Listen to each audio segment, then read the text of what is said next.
Para poder hablar acerca de qué sucede posterior a que se genere un potencial de acción, primero tendremos que saber cómo está conformado en sí el músculo cardíaco. Y para esto me voy a valer de esta lámina, que ya lo usamos en videos anteriores, pero que lo usaremos ya que es muy similar al músculo esquelético. Es decir, que el músculo cardíaco también posee un denominado sarcómero, que está conformado o se encuentra entre dos discosetas, y que asimismo existen diferentes tipos de bandas y por eso se le denominaba también músculo estriado. Al igual que el músculo esquelético, posee filamentos de miosina, filamentos gruesos y filamentos de actina, que son los filamentos delgados. La composición es exactamente igual, es decir, la miosina posee 2 cadenas pesadas y 4 cadenas ligeras.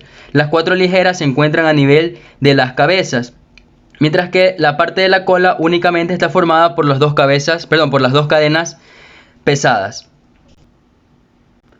Recordando, si tenemos nuevamente el gráfico, que la miosina protruía hacia los filamentos de actina en forma de cabeza, y que la cabeza formaba junto con una pequeña porción que sobresalía del filamento en sí grueso de miosina, que se denominaba brazo, los denominados puentes cruzados. El punto de unión entre el brazo y la cadena pesada en sí se denomina como región bisagra. A su vez, recordar que la cabeza tenía una actividad denominada actividad ATPasa, que se encargaba de escindir el ATP en ADP y pirofosfato inorgánico. De esta manera obtenía la energía para poder desplazarse. En el caso de la actina, estaba formada por 3 cadenas enrolladas y un pequeño complejo. Las 3 cadenas enrolladas se diferenciaban en una cadena de F-actina formada por G-actina, una cadena de tropomiosina, que es la que se encargaba prácticamente de cubrir los denominados puntos activos que se encontraban a nivel de la F-actina, esos puntitos verdes oscuros que se pueden observar en el dibujo. Esos puntos activos son moléculas de ATP y estas moléculas, de ADP, y estas moléculas de ADP son las que atraen o arrastran la cabeza de la miosina cuando ya tiene la energía suficiente. Existe el complejo denominado complejo de troponina, que está formada por 3 moléculas, una troponina T, troponina I y troponina C. La troponina T tiene afinidad por la tropomiosina, por esa razón la que está de celeste está unida a la cadena de tropomiosina. La troponina I tiene afinidad por la actina, por esa razón la que está de anaranjado está unida a la molécula de color verde, que es la actina. Y por último, la troponina C, que tiene afinidad por el calcio y es la encargada o la que modula el inicio de la contracción muscular. Recordando que el complejo de troponina es muy importante para valorar el daño muscular, ya que cuando existen células musculares, en particular cardíacas, dañadas, generalmente estas proteínas de la troponina van a la sangre, y si se elevan en sangre, pues nos está indicando esa afección. Sabiendo esto, ahora sí podemos pasar a cómo se da el mecanismo en la célula cardíaca. Bien, entonces normalmente cuando un potencial o cuando un estímulo se genera en el corazón, hace que el potencial de acción comience a surgir. Por lo tanto, lo primero que va a provocar es que los canales rápidos de sodio se abran y por lo tanto el sodio puede ingresar a la célula. A esta se la denominaba como fase 0 o fase de despolarización. En este momento el potencial interno de la membrana comienza a hacerse positivo. Obviamente la parte externa será negativo. De esta manera se generaba la primera espiga. Al mismo tiempo, unos canales que son los canales rápidos de potasio, que no los dibujé pero los estoy haciendo más o menos rápido en este momento, se abren y permiten que el potasio que se encuentra dentro comience a salir. Y a esto correspondía la fase 1 o fase de repolarización inicial. Sincrónicamente, los canales de sodio en ese momento se cierran. Por lo tanto, aquí vamos a poner que el sodio ya no ingresa, es decir, se inhibe, y el sodio pues se queda únicamente en el líquido extracelular. Esto también corresponde a la fase 1. Ahí es donde participan los denominados canales de calcio de tipo L, ya que el potencial de acción se extiende hacia el interior de un túbulo T en donde encontramos estos canales. Por lo tanto, a este nivel el canal se abrirá y dará paso a que ingrese hacia la célula.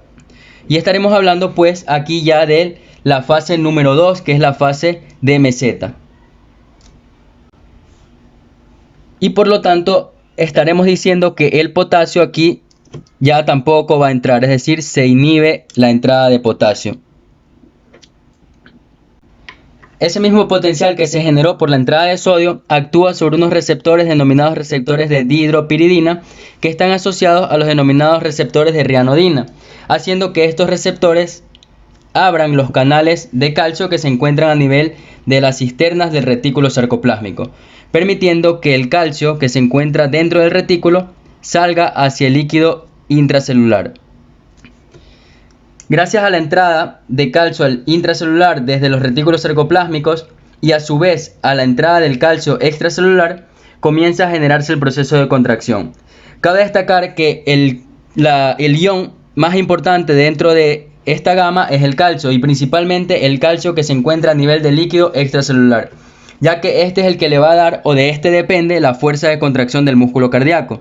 Es decir, que mientras a mayor cantidad de calcio en el líquido extracelular, mayor será la fuerza de contracción, mientras que a menor cantidad de calcio en el líquido extracelular, menor será la fuerza de contracción.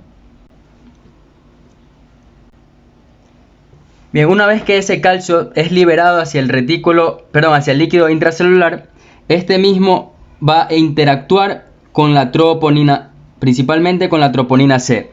Al interactuar con la troponina C, pongámoslo por acá también, va a hacer que esta troponina actúe sobre la tropomiosina, que es la cadena de morado, y permita que se expongan los dichosos puntos activos, es decir, las moléculas de ADP. Al mismo tiempo, llega una molécula de ATP, y esta molécula de ATP se adhiere a la cabeza de la miosina, escindiéndose en dos moléculas, un ADP y en una molécula de pirofosfato inorgánico. Es decir, cuando realiza esta acción, la cabeza ya tiene la energía para poder desplazarse desde su posición original hacia los puntos activos por atracción. Interactúan con estos tanto la miosina con la actina, y posteriormente se genera el denominado golpe activo, es decir, que la miosina arrastra consigo a la actina, acercándolo hacia los dos filamentos hacia el centro de un sarcómero. Una vez que ha cesado ese estímulo a nivel de la membrana, otra vez va a ocurrir lo siguiente.